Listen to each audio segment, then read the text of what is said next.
नमस्कार दोस्तों, स्वागत है आपका रिक्रूटमेंट जॉब्स यूट्यूब चैनल पे। दोस्तों MOIL लिमिटेड की तरफ से यहाँ पर बहुत बड़ी बम्पर भर्ती निकल के आ चुकी है दोस्तों। मॉयल लिमिटेड की तरफ से दोस्तों बहुत सारी पोस्ट है। डिप्लोमा के लिए है, 10वीं के ऊपर भी पोस्ट है, सैलरी भी अच्छी खासी मिलने वाली है। चलो देख लेते हैं डायरेक्ट ऑफिशियल नोटिफिकेशन पे कौन कौन सी पोस्ट निकली, कितनी सारी पोस्ट निकली, सैलरीज क्या मिलने वाली है, कब तक अप्लाई करना है, फीस कितनी लगने वाली है, सारी चीज़ें देख लेते हैं डायरेक्टली ऑफिशियल नोटिफिकेशन पे। चलो दोस्तों मैं आपको ओपन करके दिखा देता हूँ ऑफिशियल नोटिफिकेशन। आप देख सकते हैं आपके सामने ओपन हो चुका है मॉयल लिमिटेड की तरफ से निकला हुआ ये नोटिफिकेशन। आप यहाँ पे देख सकते हैं पोस्ट कौन कौन सी है। तो पहले देखिए, the post of selected grade mine Foreman, पहली पोस्ट है माइन फॉरमन।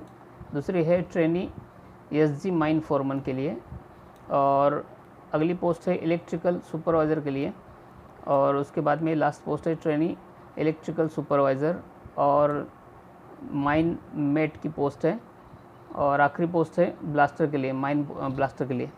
तो चलो डिटेल्स में देख लेते हैं कौन कौन सी पोस्ट है, सैलरीज क्या मिलने वाली है, सारी चीज़ें आप यहाँ पे देख सकते हैं। पहली जो पोस्ट है, पहली डेट के बारे में बात करते हैं, इंपॉर्टेंट डेट्स। तो जो नोटिफिकेशन है वो ओपन हो चुका है 25 अगस्त 2021 को, और लास्ट डेट आप यहाँ पे देख सकते हैं 15 सितंबर 2021 यहाँ पे दिखाई दे रहा है।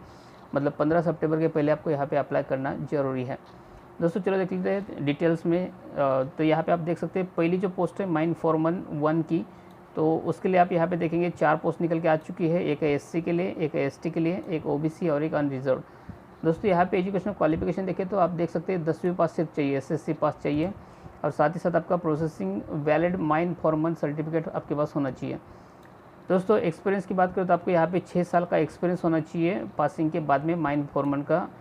और दूसरी बात दोस्तों, यहाँ पे आपका एज लिमिट 40 साल के अंदर होना चाहिए, लेकिन age relaxation as per government rule आपको यहाँ पे देखने को मिल जाएगा। दोस्तों सैलरीज की बात करें तो आप यहाँ पे देख सकते हैं 11,700 से लेकर आपको 21,900 रुपये तक आपको यहाँ पे सैलरी मिलने वाली है। तो दोस्तों अच्छी खासी सैलरी आप जरूर यहाँ पे अप्लाई कर लीजिए। दोस्तों सेकंड पोस्ट की बात करो तो यहाँ पे देखिए सिलेक्ट ग्रेड माइन फॉरमन की पोस्ट यहाँ पे निकल के आ चुकी है। Trainee selected grade mine Foreman की 9 पोस्ट यहाँ पे निकल के आ चुकी है। यहाँ पे आप देख सकते हैं क्वालिफिकेशन डिप्लोमा होना चाहिए आपका माइनिंग एंड माइन सर्वाइविंग में। दोस्तों एक्सपीरियंस की बात करें तो आपके यहाँ पे सिर्फ 2 साल का एक्सपीरियंस होना चाहिए mine Foreman after passing diploma. और आपका एज लिमिट की बात करें तो यहाँ पे 45 ईयर्स आपका एज होना चाहिए मैक्सिमम, उससे ऊपर नहीं होना चाहिए। सैलरी की बात करें तो आप यहाँ पे देख सकते हैं 12,200 से लेकर 23,000 रुपये तक आपको यहाँ पे सैलरी देखने को मिल रही है। मतलब दोस्तों अच्छी खासी सैलरी है। चलो दोस्तों बात करते हैं नेक्स्ट पोस्ट की। आप यहाँ पे देख सकते हैं माइन मेट GR1 की पोस्ट यहाँ पे निकल के आ चुकी है। पोस्ट है 13, उसमें से 2 पोस्ट SC, एक ST, 4 OBC, एक EWS और 5 अनरिजर्व के लिए है। दोस्तों यहाँ पे क्वालिफिकेशन बात करें तो आप यहाँ पे देख सकते हैं SSC पास होना सिर्फ जरूरी है, मतलब 10वीं पास होना चाहिए, और साथ ही साथ आपका प्रोसेसिंग वैलिड माइनमेट सर्टिफिकेट आपके पास होना चाहिए कंपेटेंसी का।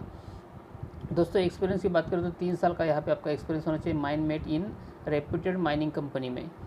और दूसरी बात यहाँ पे एज लिमिट की बात करें तो 40 ईयर्स यहाँ पे एज दिया गया, मतलब 40 साल के अंदर आपका एज होना ज़रूरी है।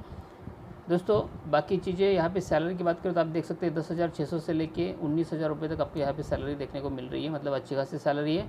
दोस्तों अगली जो पोस्ट है वो ब्लास्टर की, ब्लास्टर ग्रेड 2 की पोस्ट यहाँ पे निकल के आ चुकी है, और टोटल 12 पोस्ट है आप यहाँ पे देख सकते हैं। और कैटेगराइज देखा जाए तो 2 SC की, एक ST, 4 OBC, एक EWS और 4 अनरिजर्व कैटेगरी के लिए पोस्ट निकल के आ चुकी है।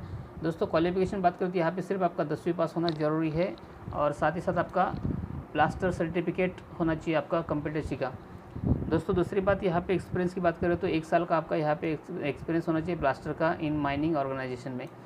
और दोस्तों एज लिमिट की बात करें तो यहाँ पे 35 ईयर्स एज दिया गया है, मतलब 35 साल के अंदर आपका एज होना जरूरी है। दोस्तों सैलरी की बात करें तो आप यहाँ पे देख सकते हैं 10,300 से लेके 18,100 रुपये तक यहाँ पे आपको सैलरी देखने को मिल रही है, मतलब अच्छी खासी सैलरी है। दोस्तों अगली पोस्ट है इलेक्ट्रिकल सुपरवाइज़र की। यहाँ पे आप देख सकते हैं 8 पोस्ट निकल के आ चुकी है, उसमें से 2 SC की है, 2 OBC की, 3 अनरिजर्व का और एक EWS की। यहाँ पे क्वालिफिकेशन की बात करें तो आप यहाँ पे देख सकते हैं डिप्लोमा आपको होना चाहिए इलेक्ट्रिकल इंजीनियरिंग का, और साथ ही साथ आपको holding valid electrical supervisor certificate, आपके पास वैलिड सर्टिफिकेट होना चाहिए वैलिड इलेक्ट्रिकल सुपरवाइज़र का। दोस्तों उसके बाद में बात करते हैं एज लिमिट की, तो आप यहाँ पे देख सकते हैं अप टू 40 ईयर्स, मतलब 40 साल तक आप यहाँ पे अप्लाई कर सकते हो। रिलैक्सेशन आपको गवर्नमेंट के रूल के हिसाब से यहाँ पर मिलने वाला है। और दोस्तों एक्सपीरियंस की बात करते हैं यहाँ पे आपका 3 साल का एक्सपीरियंस होना चाहिए इलेक्ट्रिकल फील्ड में, या तो फिर इलेक्ट्रिकल फील्ड की जो कंपनी होती है उसी में।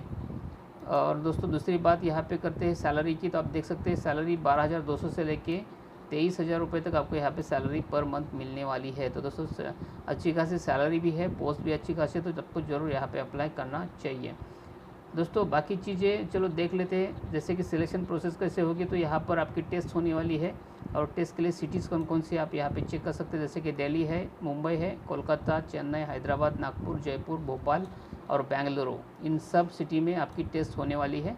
तो इसमें से आप चेक कर सकते हैं कौन सी स्टेट आपके, कौन सी सिटी आपके पास करीब है, उसके हिसाब से आप सेलेक्ट कर लीजिए। और कंप्यूटर बेस्ड टेस्ट कैसे होगी, तो आप यहाँ पे चेक कर सकते हैं। कंप्यूटर बेस्ड टेस्ट में आपको 100 मार्क्स के MCQ आएंगे, और उसी के ऊपर आपकी ऑब्जेक्टिव टाइप क्वेश्चन रहेंगे MCQ, और उसी के ऊपर आपकी टेस्ट होगी। और टेस्ट में अगर आपको जनरल कैटेगरी से हो तो आपको 50% मार्क्स होना जरूरी है क्वालिफाइंग के लिए, और अगर आप SC ST OBC हो तो आपको यहाँ पे 40% मार्क्स होना जरूरी है क्वालिफाइंग के लिए। दोस्तों एप्लीकेशन फ़ीस की बात करो तो आप यहाँ पे देख सकते हैं, जनरल OBC कैंडिडेट के लिए नॉन रिफंडेबल आपको 50 रुपये फ़ीस यहाँ पे भरनी ज़रूरी है। और अगर आप SC ST EWS कैंडिडेट हो या एम्प्लॉय हो आपको MOIL के, तो यहाँ पे आपको टोटली एग्जाम्पशन है, आपको यहाँ पे कुछ भी फ़ीस नहीं लगने वाली। तो इस तरह से आपको दोस्तों यहाँ पे फ़ीस भरनी है। और चलो बाकी चीज़ें चेक करते हैं। अपर एज लिमिट आपको जो बताया था मैंने, उसकी जो डेट है वो लास्ट डेट आपकी रहेगी 15 सितंबर 2021। तो 15 सितंबर 2021 को आपका एज लिमिट चेक किया जाएगा। और रिलैक्सेशन की बात करो तो आप यहाँ पे चेक कर सकते हैं, OBC के लिए 3 साल का रिलैक्सेशन है, जैसे कि गवर्नमेंट रूल के हिसाब से, और SC ST के लिए 5 साल का रिलैक्सेशन आपको यहाँ पे देखने को मिल रहा है, जो कि गवर्नमेंट के रूल में होता है।